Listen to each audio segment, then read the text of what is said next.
कहानी एक सेठ जी की जो गांव में रहते थे, बड़ी सारी ज़मीन थी, हवेली थी, सब छोड़ छाड़ के शहर में आ चुके थे। शहर में 4 बेडरूम का उनका घर था, 2 बेटे थे, बच्चों को पढ़ाया लिखाया, बड़े हुए, जॉब करने लगे और अचानक से विवाद बढ़ता गया, प्रॉपर्टी को लेकर के डिस्प्यूट होने लगा। आए दिन घर में झगड़े होते थे और एक दिन तो हद हो गई, दोनों भाई मरने मारने पर उतारू हो गए, हाथापाई होने लगे। ये वहीं हो रहा था जहां लिविंग रूम था उनका, जहां हॉल था। जब ये हो रहा था तो वो जो सेठ जी थे वो जोर जोर से पेट पकड़ के हंसने लगे।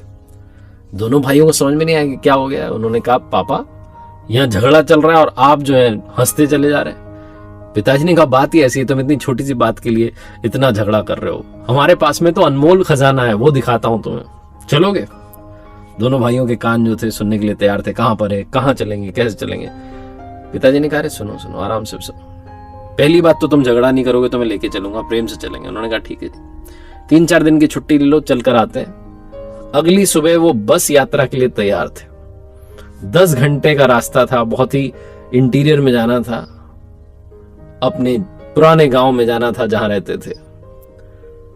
दोनों भाई बस में बैठ गए, पिताजी बैठ गए।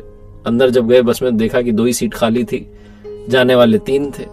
तो पापा के पास में एक बंदा बैठ गया, फिर दूसरा भाई खड़ा रहा। थोड़ी देर के बाद में एडजस्ट करते चले गए, एक बार एक बैठ रहा था, दूसरा बैठ रहा। 10 घंटे की वो लंबी यात्रा समाप्त हुई, लेकिन दोनों के चेहरे पर कोई फ्रस्ट्रेशन नहीं थी, बल्कि एक्साइटमेंट था कि वो क्या है अनमोल खजाना जो देखने के लिए जा रहे हैं गांव में।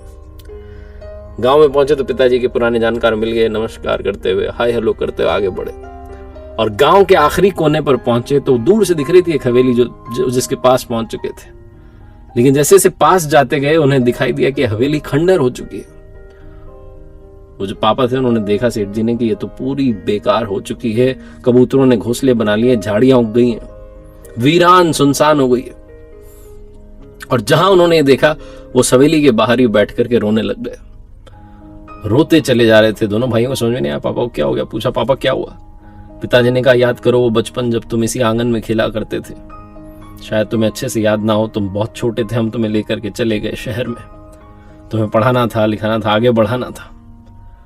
तुम्हें पता है जो हवेली है, इसके लिए मैंने अपने बड़े भाई साहब से झगड़ा कर लिया था और हम भी दोनों भाई के बीच में झगड़ा इतना बढ़ता गया, मैं तो मरने मारने पर उतारू हो गया। बड़े भाई साहब ने बड़ा दिल दिखाया, उन्होंने कहा, तू रख ले हवेली। वो विदेश में जाकर के बस गए, लेकिन उस दिन के बाद आज तक मुझसे बात नहीं की, मुझसे मिलने नहीं आए, मेरा हालचाल नहीं जाना। इस हवेली के चक्कर में मैंने अपने बड़े भाई को खो दिया। और कल जब मैं तुम्हारा झगड़ा देख रहा था तो मुझे लगा कि तुम मेरी जैसी गलती कर रहे हो। ये देख रहे हो हवेली जिसके लिए लड़ाई लड़ी थी, आज इसमें कबूतरों ने घोंसला बना लिया है। एक बात बताओ भाई, जिस बस में हम आए, क्या वो सीट हमें हमेशा के लिए मिल सकती है? दोनों भाई हंस करके कहने लगे, पापा क्या बात कर रहे हो? बस की सीट कभी परमानेंट होती है क्या? बस तो चलती रहती है, सवारियां बदलती रहती है, दूसरा आता है, तीसरा आता है, बैठते रहते हैं लोग। पिताजी ने कहा, क्या तुम उसके लिए झगड़ा कर सकते हो? दोनों भाइयों ने कहा, झगड़ा क्यों करेंगे इतनी छोटी सी चीज के लिए? सेठ जी ने कहा, बस ये तो समझाना चाह रहा हूं, इतनी छोटी सी चीज के लिए झगड़ा क्यों कर रहे हो?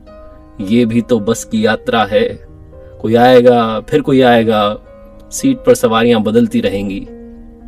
उस सीट के लिए झगड़ा नहीं करना जो थोड़ी सी देर के लिए मिली है। मैंने अपने भाई से झगड़ा किया और भाई को खो दिया, हवेली मिल गई, लेकिन हवेली आज किसी काम की नहीं है। तुम दोनों झगड़ा करोगे, प्रॉपर्टी तो मिल जाएगी, लेकिन अपनापन चला जाएगा, रिश्ता टूट जाएगा। उस बस की यात्रा में जैसा तुमने तालमेल बैठाया था, बस वो बैठाना सीख लो, जीवन सफल हो जाएगा।